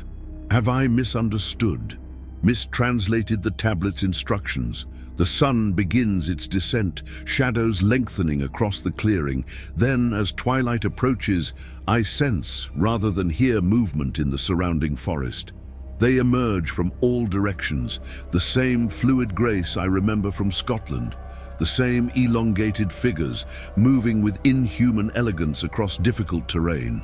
More than I expected, dozens, perhaps 100. Some appear nearly human, save for subtle differences. Wider set eyes, longer fingers, unusual proportions. Others manifest the traits more dramatically, their grey skin and extended limbs making their otherness unmistakable. Among them, I recognize several from the Scottish gathering, including the younger one I helped free from Glamis. It approaches, acknowledging me with a gesture that seems part bow, part greeting between equals. "Jean-Michel Bouvier," it says, my name sounding strange through its differently shaped vocal apparatus. "You have brought the key." Not a question, but I nod, withdrawing the silver key from my pocket. It catches the fading sunlight, symbols seeming to shift on its surface. "The last of the imprisonment keys," announces an elder being, moving to the front of the gathering. "Transform now to a key of reunion." The gathering forms a circle around the stone formation. Two of them step forward, carrying what appears to be a small chest or coffer made of some dark material that resembles neither wood nor metal. Its surface bears symbols matching those on the tablet and key. The elder gestures for me to approach. This was sealed when the separation began, when fear drove us from human dwellings to the wild places. It contains what was divided. With trembling hands, I place the key in the lock. It turns with surprising ease, the chest opening with a sound like a distant sigh. Inside lies a crystal sphere about the size of a human heart, glowing with soft, blue-white light. Memory, memory, the elder speaks reverently. The shared consciousness that once bound our kinds together. When we walked openly among humans, this connection allowed understanding without words, knowledge without teaching, harmony without effort. The sphere pulses gently, its light intensifying as night falls completely. The elder continues, "When fear drove us apart, the connection was sealed away, not destroyed. That would have been impossible, but dormant, awaiting a time when reunion became possible." The younger one, my Glamis connection, addresses me directly. "You freed our youngest from physical imprisonment. Now you help free all from the imprisonment of separation. The cycle completes." I stare at the glowing sphere, uncertain of my role. What happens now? "The key that locked away can also restore," the elder explains. "But the choice must be made freely, with full understanding. The memory bond affects all who share blood, however distant. If reactivated, it will touch humans with even the faintest trace of our ancestry. Dreams will intensify, intuitions strengthen, ancient knowledge will surface in unexpected minds." How many would be affected, I ask, suddenly understanding the magnitude of what they propose? Perhaps 1 human in 50 carries some trace of our bloodline, diluted through centuries, but present still. Most would experience only subtle changes, stronger intuition, unexpected skills, dreams of ancient things. Those with stronger bloodlines would feel more. The implications stagger me. Millions of humans suddenly experiencing unexplainable changes in perception, accessing knowledge they never learned, feeling connections to things beyond ordinary understanding. Is humanity ready for this? I whisper. "That is why you are here," the elder replies. "You stand between worlds, enough of our blood to understand, enough human perspective to judge." The key, turned halfway, releases only memory of what was. The final turn activates the connection itself. The weight of decision settles on me, not just for myself, but for both peoples. I think of my experiences since Glamis, the dreams that felt like memories, intuitions that proved accurate beyond explanation, the growing network of humans who sense fragments of this hidden heritage. I think too of human history, how fear of difference leads to violence, how sudden changes trigger panic rather than understanding. A middle path, I suggest finally. The half-turn now, allowing memories to surface gradually. Let understanding grow before connection is fully restored. A generation of preparation. Murmurs ripple through the gathering, some clearly disappointed, others nodding in agreement. The elder considers, then inclines its head. Wisdom. The human world changes rapidly, but some changes require patience. A half-turn now. The remainder when both sides are prepared. With their acknowledgement, I place my hand on the key again, turning it halfway. The sphere's light shifts from blue-white to gold, pulsing in rhythm like a heartbeat. A sensation washes over me, not sound or sight, but something else entirely, a knowing that bypasses ordinary senses. Images flood my consciousness, ancient gatherings where the two peoples exchanged knowledge freely, great stone circles built as meeting places between worlds, hybrid children learning to navigate dual heritages, the gradual separation as human religions branded the others as demons or monsters, the great houses that protected their mixed-blood offspring at terrible cost. When the flood of memories subsides, I understand my own connection more clearly. 10 generations back, a single ancestor with the mixed blood, enough to create resonance across time, allowing me to hear whispers others couldn't, to see what others missed. The gathering continues through the night, stories exchanged, memories shared, plans laid for gradual reintroduction. Human representatives like myself will work with their counterparts among the others, preparing for a time when the ancient connection can be fully restored. As dawn approaches, the chest is sealed again with the key only half turned. I am entrusted with its guardianship to keep it safe until the time for completion arrives. 1 generation, the elder tells me. Perhaps 2. Time for memories to awaken gently, for understanding to grow, for fear to diminish. Then the final turning. 10 years have passed since that equinox gathering. I've aged, grey now threading my beard, lines deepening around my eyes. But I remain vigilant in my role as guardian of both key and knowledge. The half-turn had effects beyond what any of us anticipated. Across the world, people began experiencing dreams of ancient times, developing unexpected skills, sensing connections previously invisible.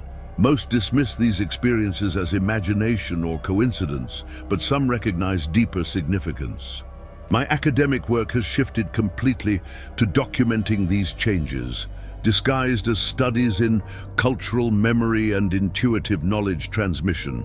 I've built a network of researchers across disciplines, each approaching the phenomenon from different angles. Anthropologists studying folklore that suddenly makes new sense. Geneticists discovering unexpected patterns in human DNA. Historians reinterpreting ancient texts with fresh insight. The others have kept their promise of gradual re-emergence.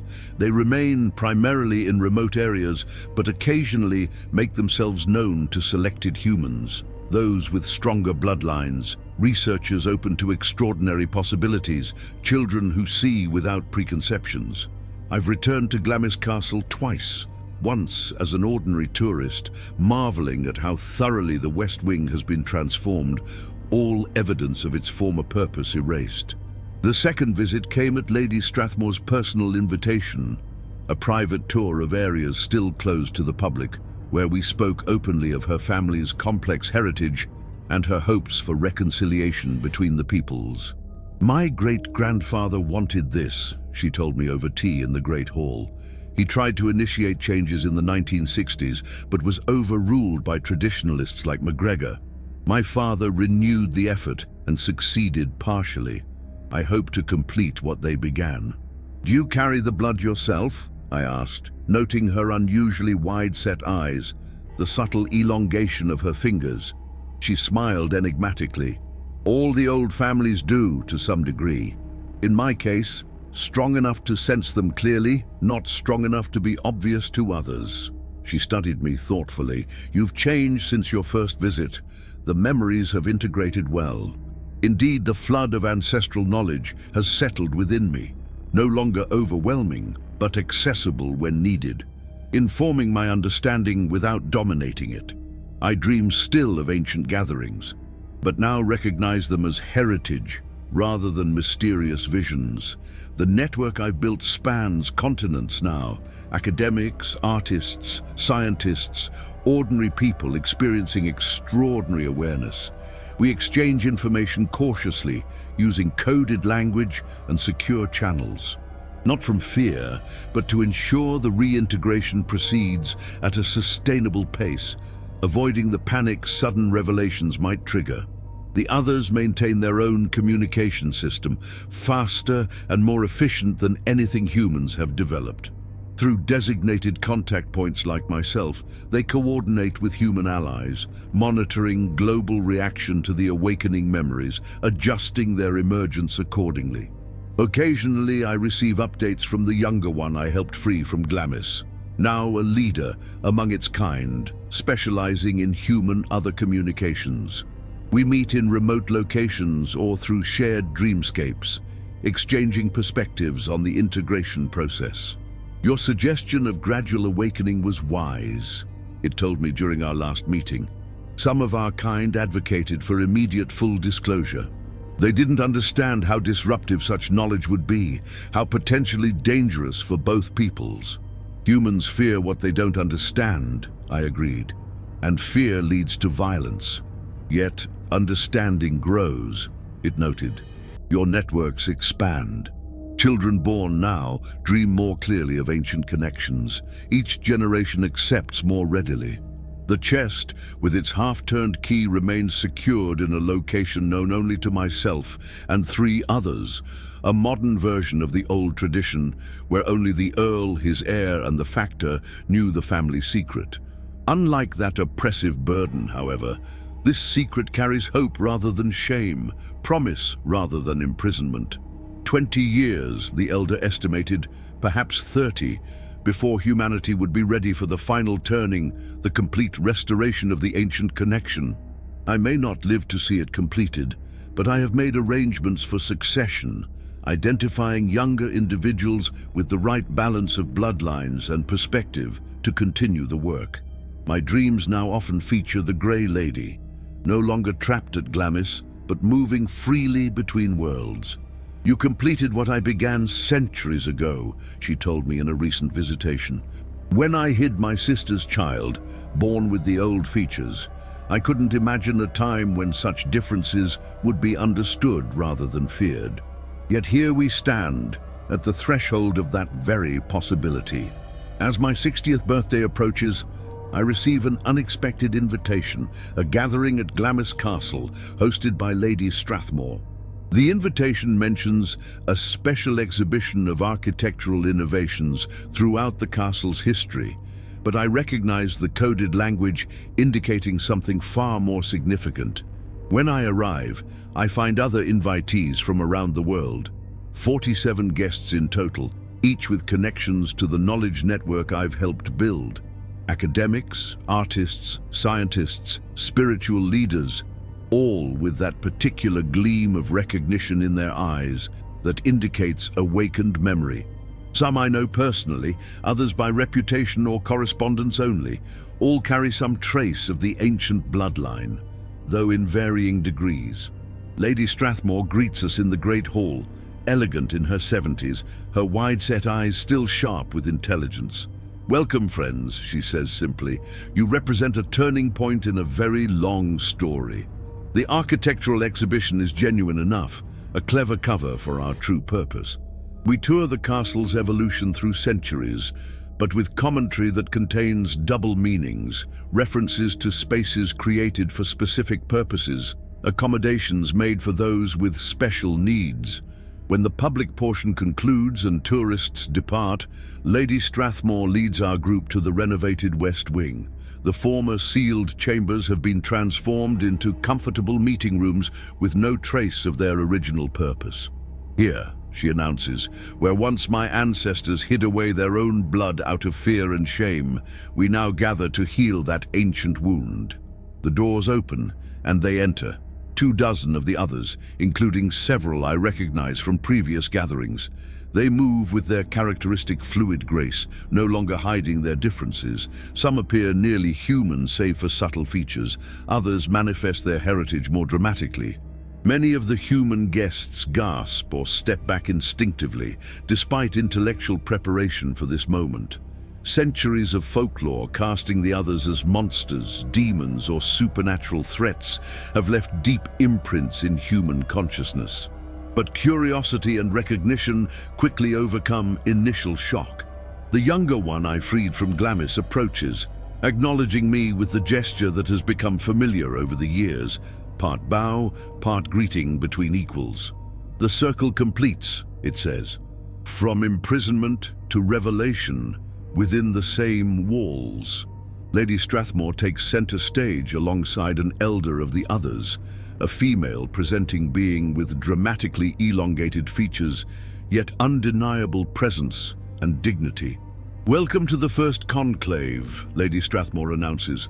"Representatives of two peoples who share more history and more future than most of humanity yet realizes." The elder speaks next, her voice melodious despite its unusual timbre.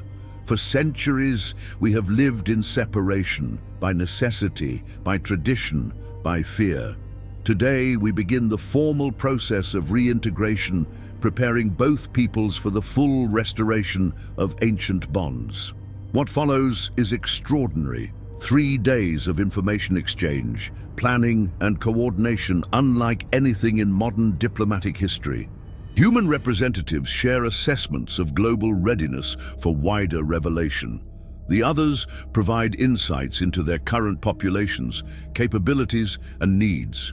Working groups form around specific challenges, legal frameworks for beings not officially recognized to exist, medical protocols for hybrid children, historical reconciliation projects, educational materials for gradual introduction into academic curricula.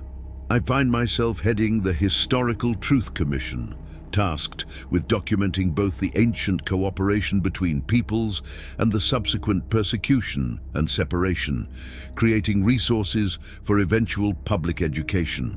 On the final evening, Lady Strathmore hosts a formal dinner in the Great Hall, humans and others seated together, sharing food and conversation as they might have centuries ago before fear drove them apart. During the meal, I notice a figure standing near one of the massive fireplaces, translucent, watching the proceedings with evident satisfaction. The Grey Lady, visible now not just to me, but to many with awakened perception. She catches my eye and smiles faintly before fading from view. As the gathering concludes, we establish communication protocols and set schedules for future conclaves. The integration will proceed cautiously, first in academic circles, then in limited public contexts, with careful preparation and support. 1 generation, Lady Strathmore tells me as we say farewell. Perhaps less. The memories awaken more quickly now, especially in the young. They dream of connections their parents cannot yet imagine. "And the final turning of the key?" I ask. "When the first conclave becomes unnecessary," she replies. "When enough humans remember that we were never truly separate peoples at all." 15 years after the first conclave, I stand on the grounds of Glamis Castle once more. At 75, my steps are slower now, my beard fully white, but my purpose remains unwavering. The castle has changed dramatically, no longer merely a historic site, but a center for what the public knows as integrative historical studies. Officially, it houses researchers documenting cultural exchange throughout Scottish history. Unofficially, it serves as the primary meeting ground between human representatives and the others. Today marks a pivotal moment, the public announcement of previously undiscovered historical documents, suggesting that certain folkloric beings were based on actual populations that lived alongside humans in ancient times. The carefully crafted revelation, supported by newly interpreted archaeological evidence, will introduce the concept of the others as historical fact rather than supernatural belief.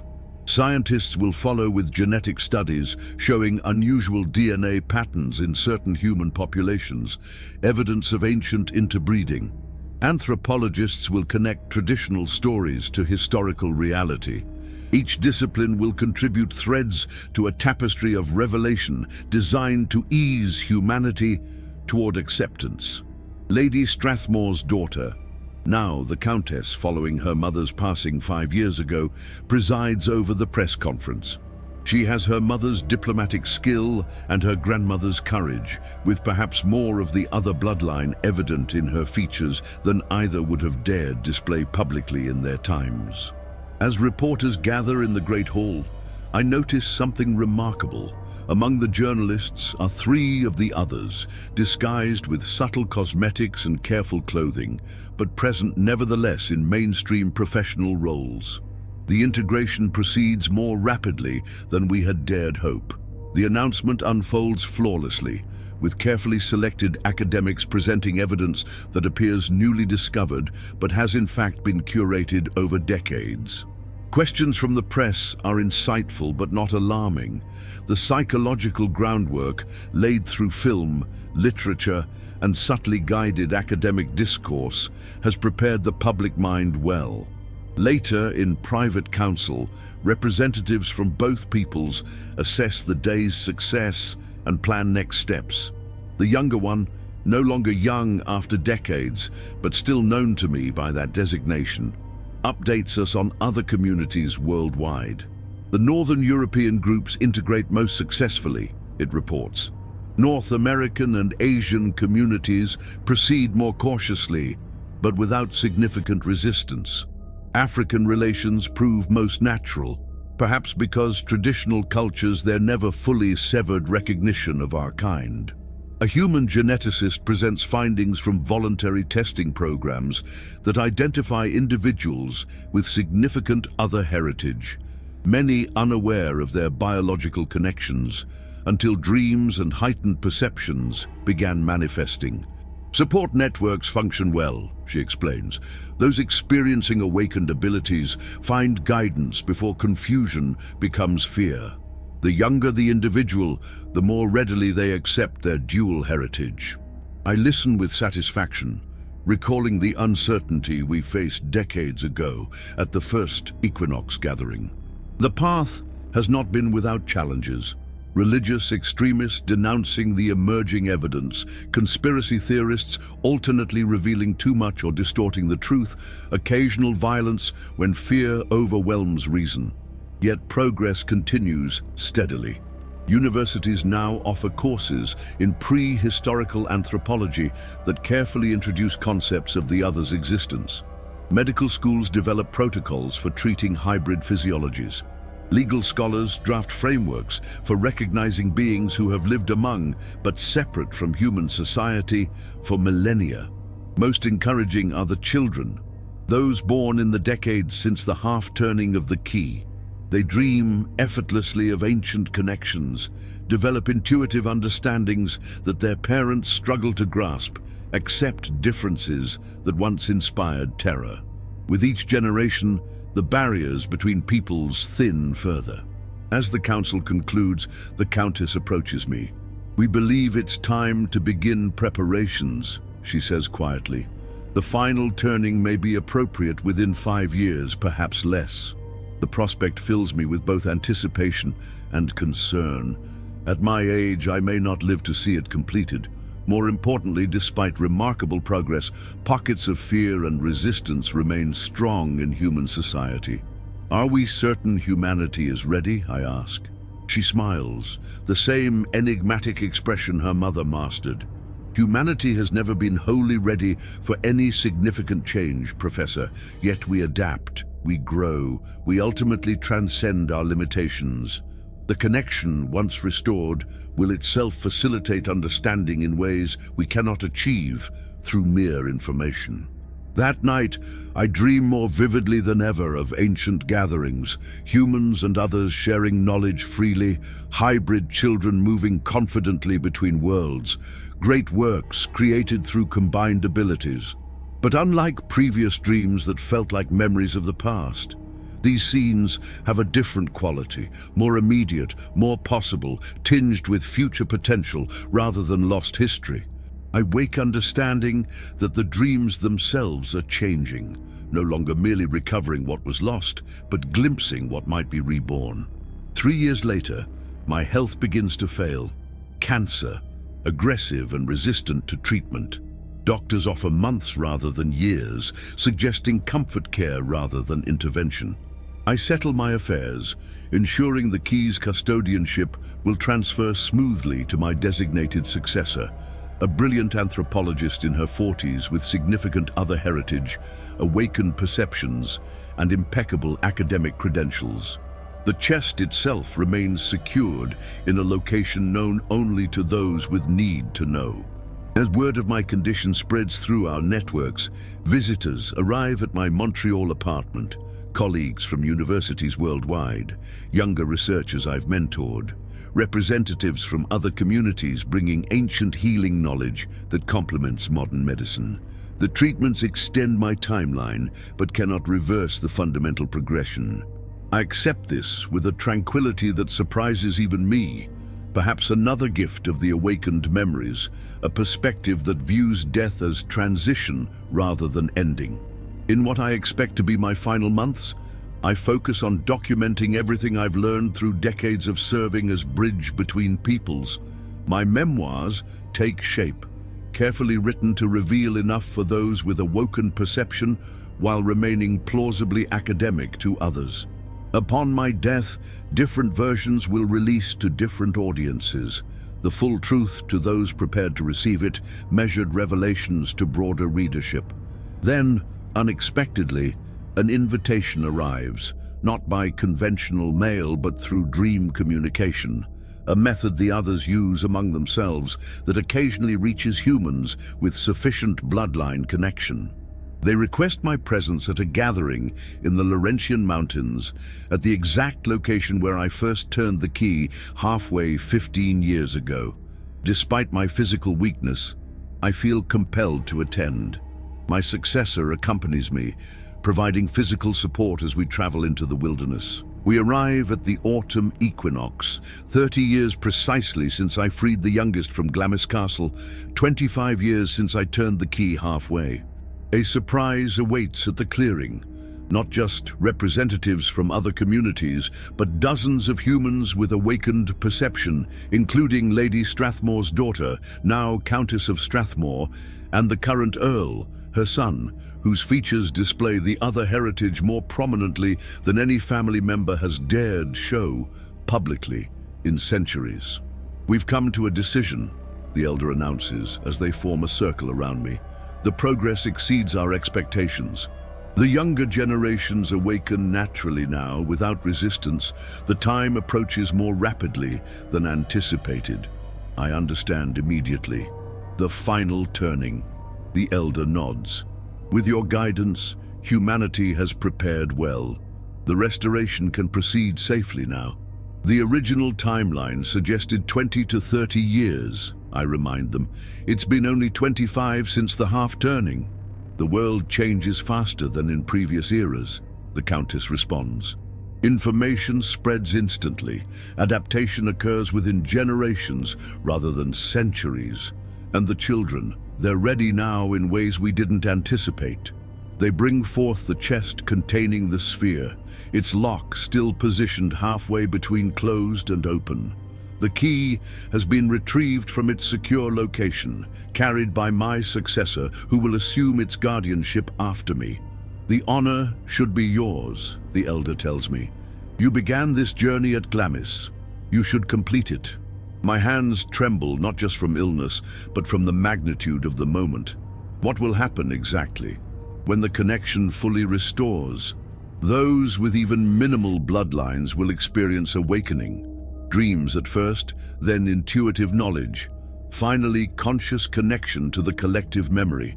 The strength of effect will correspond to the degree of heritage. For most humans, subtle expansion of perception. For those with stronger lineage, more profound awareness.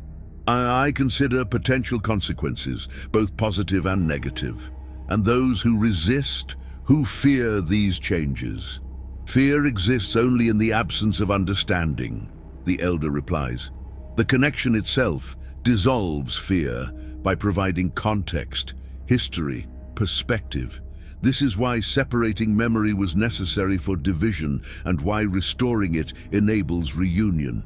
With a deep breath, I accept the key. My successor stands beside me, her hands supportive under my elbow as I approach the chest. The gathered witnesses, human and other, form a circle around us, a living embodiment of the reunion this act will accelerate. I insert the key into the lock, feeling resistance as I begin the final half-turn. Not mechanical resistance, but something more profound, as if the weight of centuries presses against this moment of reconnection. As I complete the turn, the lock clicks open. The sphere within pulses with brilliant golden light that seems to expand outward in concentric waves. I feel it pass through me, not physical sensation, but consciousness itself altered, expanded, connected. Memories flood in, not just ancestral recollections now, but living connections to thousands of minds, both human and other. I perceive not just what was, but what currently exists. A vast network of consciousness that has always been present but dormant, now reawakening. Through this expanded awareness, I understand what we've truly done. Not merely restored an ancient bond, but evolved it for a new era. The connection adapts to modern minds, integrating with, rather than overwhelming, individual identity. The ancient people's new connection, but maintained separation of self. Their descendants will know both individual autonomy and profound interconnection. The sphere continues pulsing, each wave extending farther into the world. I sense minds awakening across continents, confusion followed by wonder as the connection establishes itself. Not everyone at once. The effect ripples outward gradually, affecting those with strongest bloodlines first, then extending to more distant relations. My physical weakness seems irrelevant now, as awareness extends beyond bodily limitations. Through the connection, I perceive the other's true nature more clearly than ever, not separate species, but alternate expression of the same fundamental consciousness that manifests in humanity, diverged physically over millennia, but fundamentally unified. It is done, the Elder announces as the sphere's pulsing stabilizes, its glow steady now rather than expanding. The restoration begins. In the months following the restoration, I live to witness its initial effects, far beyond what any of us anticipated. The awakening progresses more rapidly than expected, with millions experiencing dramatic shifts in perception and understanding. Dreams are the first widespread manifestation, people worldwide reporting similar visions of ancient gatherings, shared knowledge, world history from perspectives never taught in schools. Medical facilities report sleep disturbances reaching epidemic proportions before stabilizing as the dreams integrate into normal consciousness. Next comes intuitive knowing. Individuals suddenly understanding concepts they never studied, speaking languages they never learned, possessing skills they never developed. Musicians compose in ancient modes without formal training. Artists create symbols and patterns identical to those used by the others millennia ago. Children draw pictures of beings they've never seen but describe with perfect accuracy. The scientific community struggles to explain these phenomena through conventional frameworks before certain researchers, those with stronger bloodlines and consequently fuller awareness, begin introducing new paradigms that accommodate expanded consciousness. Religious institutions experience both crisis and renaissance as ancient spiritual understandings emerge alongside traditional teachings. Some denominations splinter while others adapt, incorporating the restored knowledge into existing frameworks, often discovering that their mystical traditions had preserved fragments of the connection all along. Most remarkable is the effect on conflict. Regions with generations of ethnic violence experience spontaneous de-escalation as awakened perception reveals shared ancestry and collective trauma. Not universal peace, human complexity ensures continued disagreement, but a fundamental shift in how differences are perceived and addressed. From my hospital bed, I monitor these developments through both conventional media and the expanded awareness that now connects me to thousands of minds worldwide. My physical condition deteriorates, but my consciousness expands, a paradox that brings unexpected peace. Visitors continue arriving, colleagues, students, representatives from other communities. Most significant is a delegation from Glamis Castle, the Countess herself, accompanied by her son, the Earl, and to my astonishment, MacGregor, now well into his 90s but still formidable. "I came to apologize," the old factor says gruffly, sitting beside my bed. "I misjudged you at Glamis. Thought you were a threat when you were the catalyst we needed. You were protecting a tradition you believed necessary," I reply, finding no resentment within me. 600 years. My family served as guardians, he says, shaking his head. Generation after generation maintaining the separation, believing it protected both peoples. Hard to accept that what we preserved so carefully needed instead to be released. The Countess provides updates on global integration efforts, now proceeding with remarkable speed as awakened perceptions facilitate understanding that would have required decades of conventional education.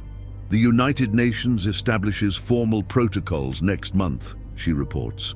Legal recognition for other communities, protection of historical territories, academic exchange programs. Most importantly, medical services for hybrid children born with pronounced physical characteristics. And resistance, I ask, diminishes daily as the connection spreads, she confirms. Those who experience awakening directly cannot maintain fear afterward. Those who observe positive changes in others grow curious rather than threatened. MacGregor snorts softly. Not universal acceptance, never will be. Human nature includes resistance to change, even beneficial change. True, the Countess acknowledges, but the momentum shifts decisively toward integration. Each generation born now carries stronger connection, greater understanding. Before departing, they present a final gift, a small stone fragment from the hidden chamber at Glamis, where I first encountered the imprisoned youngest. The chamber itself has been transformed, the Earl explains, now a historical exhibit documenting both people's journey from separation to reunion. Your role featured prominently in the narrative. I accept the stone with trembling hands, feeling its connection to where this journey began 3 decades ago.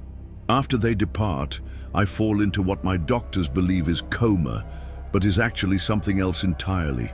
Consciousness expanded beyond physical limitations, perception extending through the growing network of connected minds. In this state, I witness remarkable developments. The first public appearance of others in their natural form, addressing the United Nations General Assembly, hybrid children born with full awareness of both heritages, ancient knowledge of sustainability and balance beginning to influence environmental policies worldwide. I perceive too the Grey Lady of Glamis, no longer earthbound, but moving freely through levels of existence. You completed the work I began centuries ago, she tells me in this expanded state. The cycle of separation ends, the cycle of reunion begins. What comes next?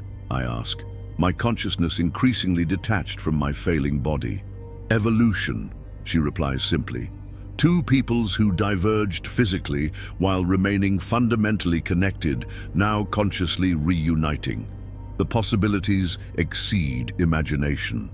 Subscribe to the channel and turn on notifications, because what you're about to hear is real. My physical form died on the winter solstice, symmetry I find appropriate. My consciousness, however, continues through the connection restored by turning the key.